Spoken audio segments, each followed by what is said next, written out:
Welcome, everyone, to NBA Christmas Day. I'm just trying to show them a little bit of my Christmas spirit.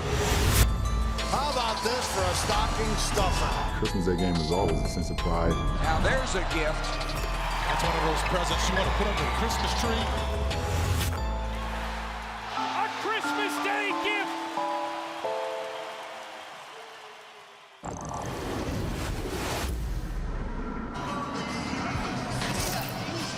Merry Christmas from Beantown. It's the most wonderful time of the year. We'll be unwrapping gifts under the Christmas tree all day as the NBA takes center stage by gifting us a jam-packed day filled with more action than a Marvel movie. Up next, we got the defending champs, the Boston Celtics, playing at the crib against the rivals, them Johns from Philadelphia, a team that many thought will be a potential powerhouse this season.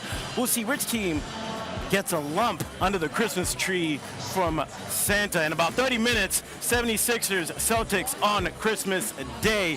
Hello and welcome to Hoop Streams presented by State Farm. I'm Skubie Mageza alongside Katie George and Tim Bontemps. It is a Merry Christmas to us and everyone out there as we get to enjoy some basketball today. Guys, how's your day been? Merry Christmas. Slow. Let's go. A lot of hurry up and wait on a Christmas day for me. How about you? I sat and watched the Knicks and Spurs play this afternoon down at MSG. I hope we get a game that's half as good as that here at the Cardinals. Good shape if we do. Not much of a game with the Mavs one, but we are going to get a game today. And this is my first time getting a little NBA Christmas fun. And on Christmas, I think back to when I was a kid, all the memories that I had sitting on the couch watching on this day. So for you two, and all three of us will do it, is there any specific Christmas Day memories, whether it's on the court or if it's just at home? Katie? Well, I started covering the league in 2018. That's when the Milwaukee Bucks hired me to become their sideline reporter, and that was my first real taste of being around NBA players, covering NBA games. And so I remember we played at Madison Square Garden. Giannis had 30 points that day. I think Kevin Knox was like the headliner for that New York team at that time, so blast from the past. Wasn't much of a headliner. I know, but dude, if you look at that roster, I'm like, my goodness. That's right. So the Bucks won, but it was a noon game, and I remember thinking to myself, I can get to LaGuardia, and I think I can catch a flight to Louisville, Kentucky. It was my first time leaving home, moving away from my parents. I caught a flight. I got to my mom and dad's house around 8 p.m. I surprised them on Christmas night. I had to fly out the next day to rejoin the Bucks, but it was so worth it. I really enjoyed getting to surprise them in that moment. That's truly a veteran move, getting out the night of the game. I know. Learned early. How about you, Tim? I mean, I think this is my 16th Christmas Day in a row. Obviously, the Knicks always play at noon in New York. The one that stands out for me, though, is 2016 in Cleveland, Cavs-Warriors, first game with Kevin Durant playing against LeBron James with the Cavs. Comes right down here to the end where Kyrie's going to pull up and score. I mean, it was just a crazy game going back and forth, all these big stars coming off, obviously, the Cavs winning the NBA title a few months earlier and allowing Kevin Durant to wind up going there as a free agent after they lost in the conference finals with the Thunder to the Warriors. So, I mean, obviously in the middle of an epic set of finals where I covered all those finals, was around those teams all the way through, and that game in particular really stands out for me in my time covering Christmas Day games. I mean, all of us remember that Christmas Day game. It might be one of the most entertaining Christmas Day games that I can remember, but I'll kind of keep the theme of Kyrie Irving going here. My Christmas Day memory goes back to the Celtics versus the 76ers in 2018. That's when the Celtics had Kyrie Irving and Jason Tatum kind of cooking for them when Jimmy Butler and Joel Embiid were running the show. I mean, this game was a definition of back and forth, ended up going into overtime, and Kyrie Irving, 40 points. You see it right there on the bottom, and he was cooking to give them the win. Celtics end up giving the 76ers a lump of coal. That was one of the few good moments of that Celtics season. Yeah. That was a disappointing season just about otherwise. How few times these two teams have played on Christmas Day when you think about the rivalry. What is this, 3? I think so, yeah. Yeah, I mean, franchises that are just so historic, great fan bases. So that leads us into today's matchup. I mean, 6 years later, we get them on Christmas Day yet again, but it's looking a little bit different this time. I mean, we got Boston versus Philadelphia, but Philadelphia now has Paul George on that team. They got a whole different type of big three. So, Tim, let's start with Philly because coming into the offseason, man, this is the first time they didn't have any drama. It was like going back to the Ben Simmons, the Jimmy Butler. Saved it all up for the regular season. All of that. They saved it for the regular season. And this big three that we had when the season started has only played 5 games together. But, hey, 76ers have won 7 of their last 10, but that slow start still is concerning. What happened? I mean, what happened is everything is possible that could have gone wrong has gone wrong for the Sixers team, and they're 4 games out of 6th place in the East on Christmas. Like, basically, you can wipe away everything that happened. It almost didn't matter. That's how weak the East is, and frankly, it's given them so much road to run that if they can just get themselves some semblance of consistency and time together on the court, I think they can get back into the top 6 in the East and give themselves a chance to do the things they want to do this season. But it all starts with Joel Embiid. He has been all over the place lately. Obviously got ejected the other night.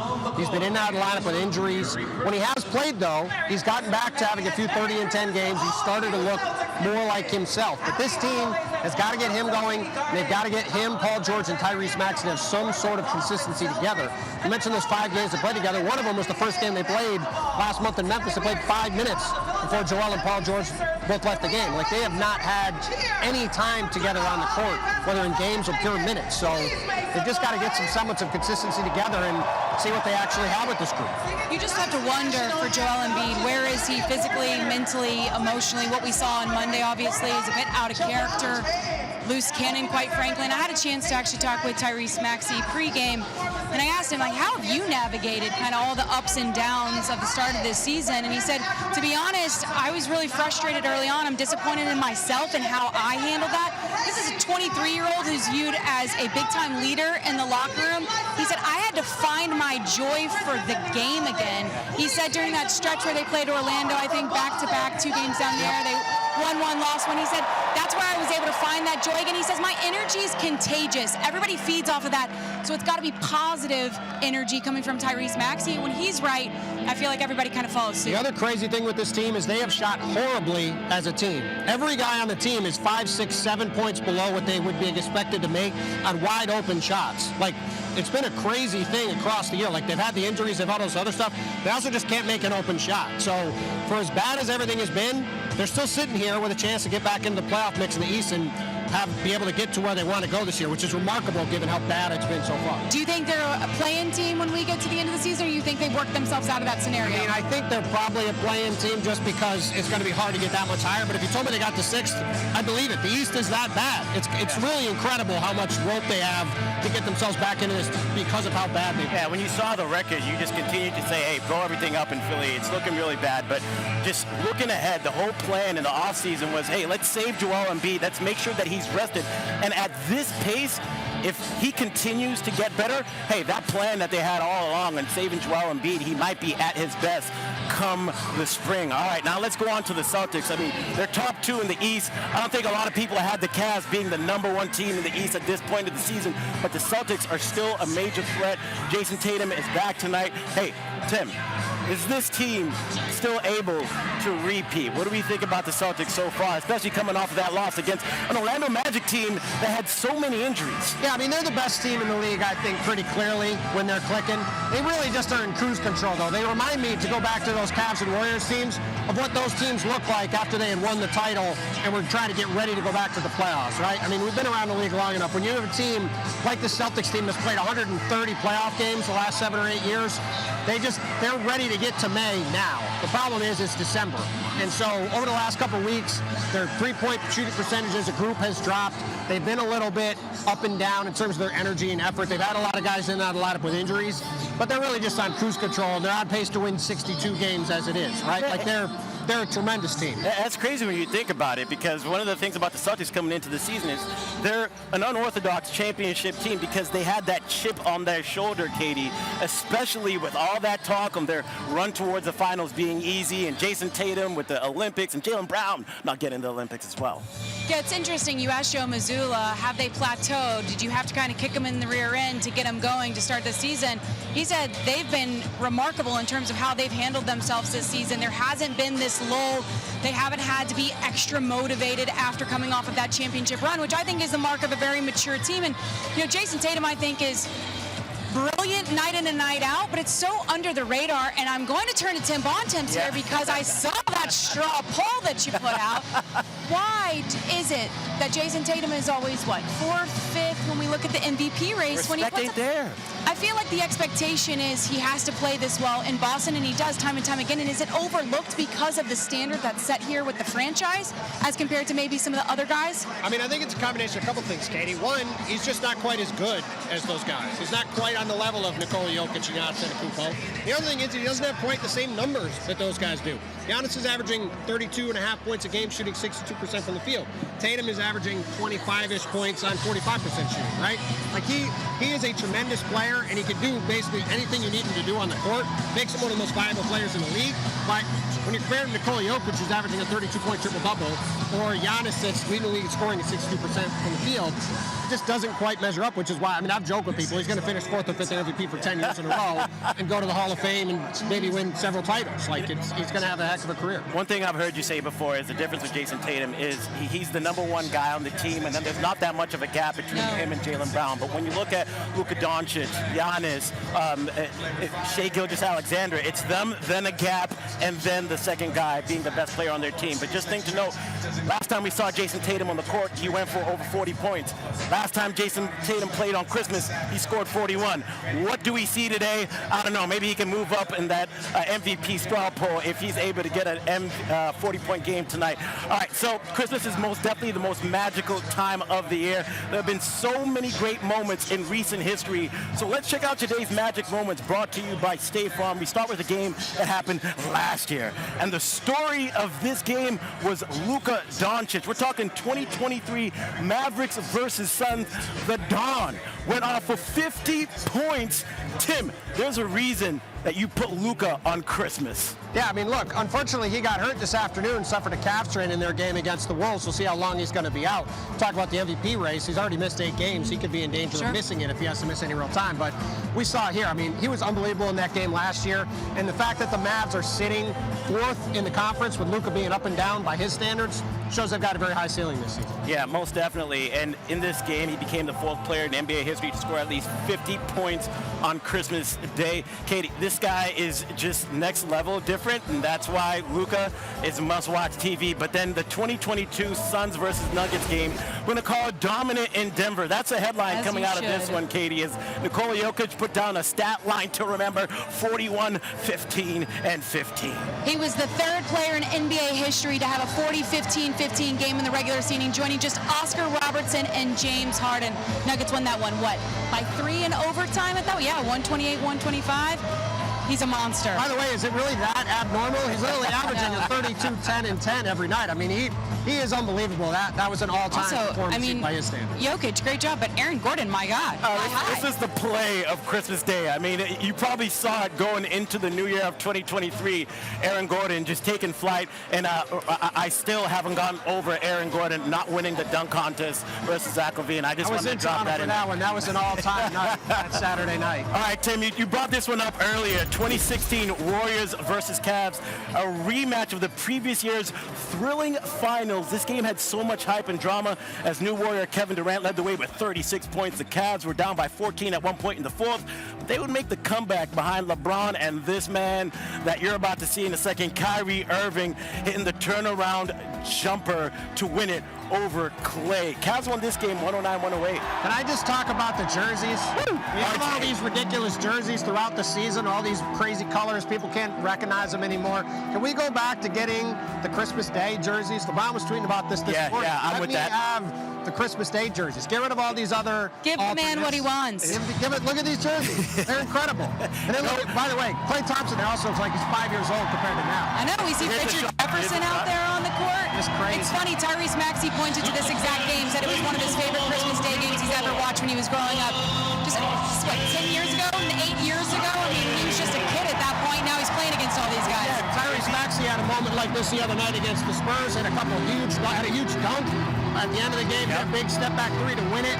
We'll see if he can have a moment like that today here against the Celtics. Hey, Tim, we might want the Christmas Day jerseys back, but one thing we don't want is the jerseys with the sleeves. I mean, NBA, that was a terrible idea. Never do that again. All right, let's go to the next one. 2013 Heat Lakers. Guys, for me, this one doesn't get nearly There is enough the love. sleeve jersey right there. LeBron with the Heat. Yeah, we call that a segue, Tim. Then some of the most insane lobs out to Dwayne Wade. That just fully captured those Heat teams. I mean, I just think of that picture with LeBron and Dwayne Wade with the look like, are you entertained? But what a game this was, Katie. Oh my gosh, the dunks alone were fantastic. To be able to do that against his own team now, just absolutely dirty. Look at that. They were such a fun pair to watch. They certainly were. This was back when the Lakers were on Christmas because they had to be, not because they deserved it.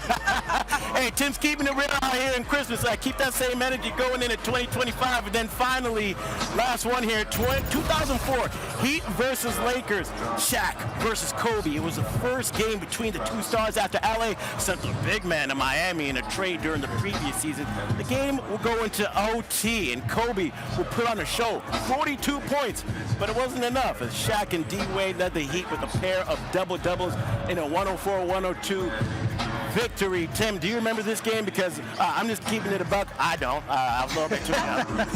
I do, because I guess I'm old. I remember this like it was yesterday. I mean, the amount of hype that was built up around this game after obviously the huge trade to Miami, Shaq coming back, playing on Christmas Day. This was talked about for months leading up to it, and like you said, an incredible game, lived up to every bit of the hype, and obviously the accomplishments that those two guys had together are pretty much unrivaled in recent memory, and that was a really remarkable game. Yeah, Katie, we're way too young for that, right? That's what it is. Yeah, I don't remember exactly what I was doing, but I wasn't watching basketball that day. Yeah, well, Katie, Opening we kiss appreciate photos. you so much for joining the show. Katie is reporting for tonight's game, so thank you for taking out the course. time and just chatting some basketball. Good luck tonight. It's Thank going to be you. a good one, y'all. Make sure you tune into the game. Great to see you both. Merry Likewise. Christmas. Merry Have a great Christmas. day, okay? Christmas, Katie, thank you. All right, so guys, there's already been a few teams in action today. Let's check out the highlights of the earlier games, starting with Wemby and the Spurs taking on the Knicks. Look at Cat over there, ready to rock. We'll pick this one up in the first. Wemby had service from space because the extraterrestrial was lighting it up from deep. 6 threes in the game, most by Spur on Christmas Day. Second quarter now, Spurs up 7 after a Chris Paul miss. Wemby lets them know what time it is, like someone forgot their watch. Give me that. He had 24 points and 11 rebounds at the half. Later in the second, Paul finds Devin Vassell on the break, and he throws it down like dominoes at Christmas on the family table. Y'all know what I'm talking about. That's a line. Vassell had 11. The Spurs will go into the break up 8. Third quarter now, Knicks down 3. The big bodega says, just like Santa coming to town, I'm coming down the lane. Everybody watch out. Cat and 21 Victor points. on a show today. They were unbelievable. Victor Right? especially, but Cat was putting up some buckets in the third quarter. Yeah, a little bit of foul trouble for him, though, but he wasn't done there. One of the best shooting 7-footers in NBA history, Tim. That will be his only 3 of the game. Knicks take a 2-point lead here. Later in the third, Spurs down 3. The ball has energy, and it finds who else but Wemby. Well, this guy, what a debut on Christmas Day across the board for him. Absolutely stellar. Yeah, the most by visiting player at Madison Square Garden on Christmas Day. And then Mikal Bridges says, who do you think you are? Where have I been? Well, he's here now, Tim. The way Mikal Bridges played today, this is what the Knicks thought they were getting in the trade back in June. He was unbelievable. Yeah, and you love to see it. So here he is again for the corner pocket 3-ball. That cut the lead to 1. And then a couple possessions later, Bridges takes a feed from Brunson. You know what DJ Khaled says, Tim? Another one. That's yeah, right. That's a 3-pointer. 2 + 1. He went 6 for 9 from 3. The guy was lighting it up, but on the other end, Wemby would respond. Works the pick and roll. Cat had a lot of trouble with him in the pick and roll today. Couldn't get out to those threes, and Wemby was knocking him down all over the place. 2 minutes left. Bridges still not done. He's been having his best month as a Knick. Right there. And this was his best game as a Knick. Over 40 points for the man. Under a minute and a half left, and Bridges looking for the dagger.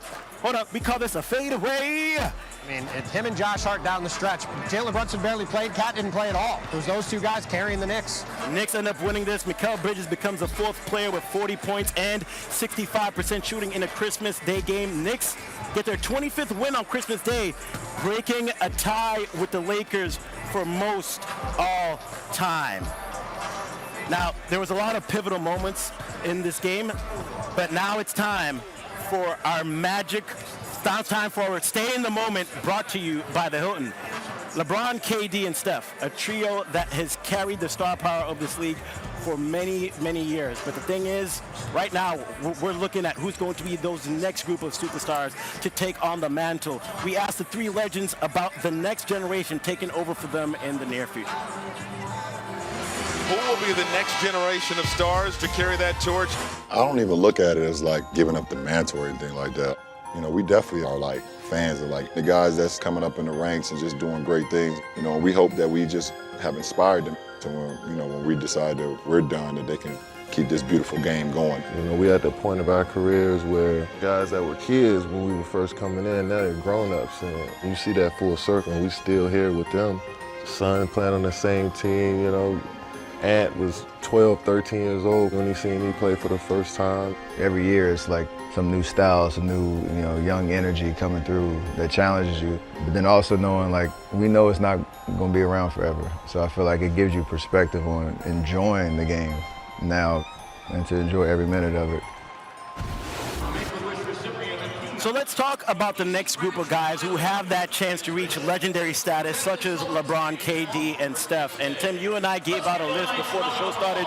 Who do you have on your list as guys that can possibly be there? Well, I feel like you should go first because you took most of the good answers. All right, yeah, I'll go ahead and say I had Ant-Man, Wemby, and of course Luka the Don. I mean, those are the three great candidates. I mean, the only guy I would add to that list is Shai Gilgeous-Alexander in Oklahoma City. But look, let's just talk about the guy who played at noon in New York City. I mean, that's the guy, really. Like, for as good as all these other guys are, and they're incredible. Luka just got to the finals. Anthony Edwards got to the conference finals. Shai Gilgeous-Alexander might be winning a title this year with Oklahoma City.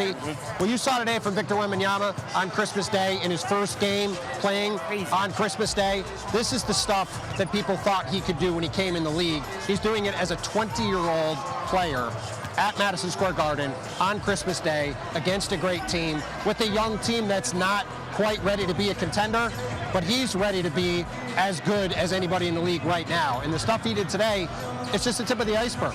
Yeah. I mean, he's still learning how to play. The Spurs are still building a team around him. Like, you talk about a guy who can have a 20-year run like LeBron James, like Kevin Durant, like Steph Curry.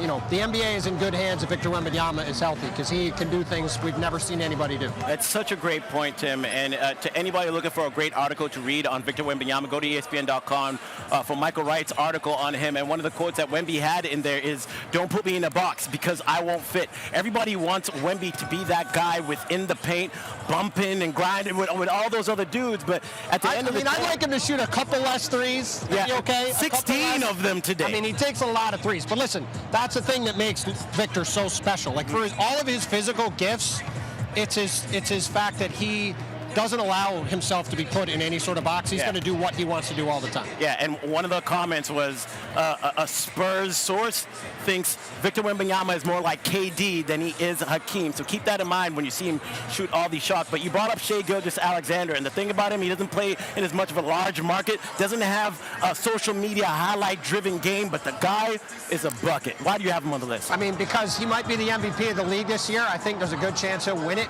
And like you said, he doesn't do anything with flash. He just is silky smooth and efficient in everything that he does.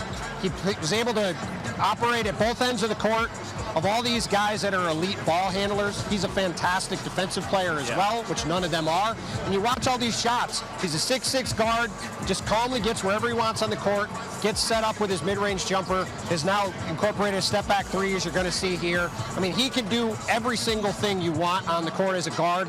It's what's made him one of the best players in the league, and he is the reason the Oklahoma City Thunder have the best team in the Western Conference and have a real chance to be way ahead of schedule and compete for a title this year. Yeah, I got to watch Shai Gilgeous-Alexander in Las Vegas for the NBA Cup, and he is different in person. To your point, the footwork, the quickness, the twitch. I mean, Shai Gilgeous-Alexander. And he's big. Yes, and exactly. He's 6'6" and long. Like he's not a small guard at all. And I love watching him play. He's just fundamentally sound in every way. Yeah, they just need to keep winning. Keep winning, and then you're going to move up that list, Shai. Now, all right, you're watching the Hoop Streams presented by State Farm. We're just minutes away from the Christmas Day matchup between the 76ers Sixers and the Celtics. Jason Tatum leading the team in points, rebounds, and assists. He's back after missing the last game.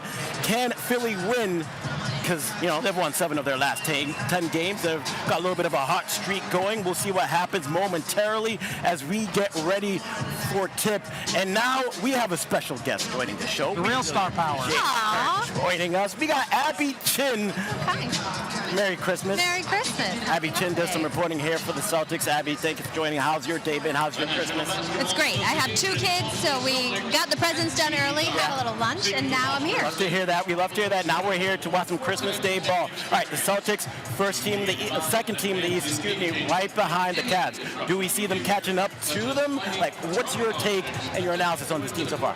I don't think it's necessarily important for them, and I don't think it's a goal for them this season. This is a team that knows what they are capable of, showed themselves that a season ago, winning banner number 18, and they have come into this year motivated, but also you can just feel, and Tim can speak to this, there's a different level of pressure, and that has been off their shoulders. Jason Tatum playing with a different confidence, as you can see on the floor, Jaylen Brown as well. And so while they are still second in the East, I don't believe it is something that they are concerned about at all. And this team... I mean, he's right behind us, Jason Tatum, right over there.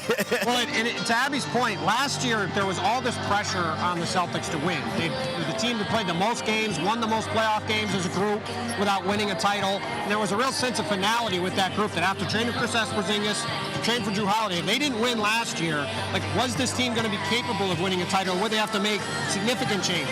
This year, all that is gone. Obviously, they win the title. I think they have less pressure on the defending champion in recent memory because all the pressure was to win it the first time. So now, like, they're on cruise control. They're winning all these games, but they're not worried about the Cleveland Cavaliers. They're not worried about anybody in the East. They feel like if they're on the court and they're healthy, they play their game, they're better than anybody, and that's been the way they've operated throughout this whole season. So, Abby, from what you've seen and talked to around the team, is it championship or bust for them at all? No question. I mean, this is Boston. You grew up here, right? Yeah, Timecodes. Got to get ahead of the Lakers now. They just tied the Lakers. They got to. Oh no, they break it last year. Yeah, they broke it last year. Did the math wrong? Those Lakers championships, yes, they do. Well, yeah, that's right. It was tied at 17. No, you're Los right. Angeles, I messed it up. Yeah. 18 put them up, but yeah, you'd like some. They want 19. At 19, no Yes. question about it.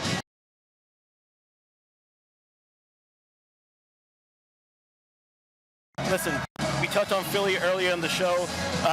3-14 start to the season, not necessarily great. They're going to have their guys back on the court. This is a rivalry, all right?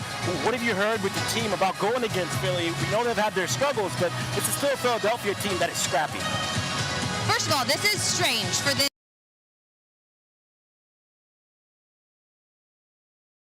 this point, but